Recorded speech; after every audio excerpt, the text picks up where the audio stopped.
Love you Rahul. তাই? হ্যাঁ, আমি তোমাকে ছাড়া বাঁচবো না। তাহলে চলো আমার সঙ্গে। আজকের পর তোমাকে আমার সাথে বাংলা খেতে হবে, হয়তো মাঠেও হাঁকতে হবে। পারবে তো? বাবা গো। যে ভালোবাসে সে কখনো ভালোবাসার মানুষের পোঁচ ছাড়ে না। পূজা, তোর বয়ফ্রেন্ড কেমন দেখতে রে? বালের মতো। মদ বেচে তাই না? মুখটা ঘোড়ার পোদের মতো। আর দেখেই মনে হয় সবসময় মাল খেয়ে থাকে তাই না?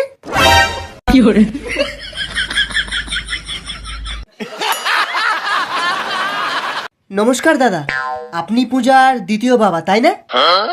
দ্বিতীয় না, আমি তৃতীয় বাবা। কিন্তু তুমি এখানে কি ছিঁড়তে? ছিঁড়তে না, বেচতে। 1 মিনিট। 750 ওর জন্য একটা ফ্রি, বাকিটা তোমাদের কিনতে হবে। দাদা নমস্কার, আমি মদওয়ালা। ফুল টাইমে মদের দোকান চালাই আর পার্ট টাইমে মদ বেচি। আমার দিকে ওরম করে তাকাবেন না। আপনার মুখটা দেখে মনে হয় সকাল থেকে আপনার পেট পরিষ্কার হয়নি। সরি দাদা, আপনাকে পুরো সালমান খানের মতো দেখতে। আমার কাছে সব রকম মদ আছে দাদা, ইম্পেরিয়াল ব্লু, ব্লেন্ডার, স্প্রাইট, সব 50% অফ পাবে।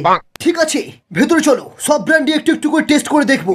আপনার বিষয়ে কত কি শুনেছি, আপনি খুব ভদ্রলোক, নেশা করেন না, কিন্তু আপনি তো দেখছি মেছো মাতাল। कुंडी लगा लो सैया तुम्हार को जन्नत दिखाती मैं।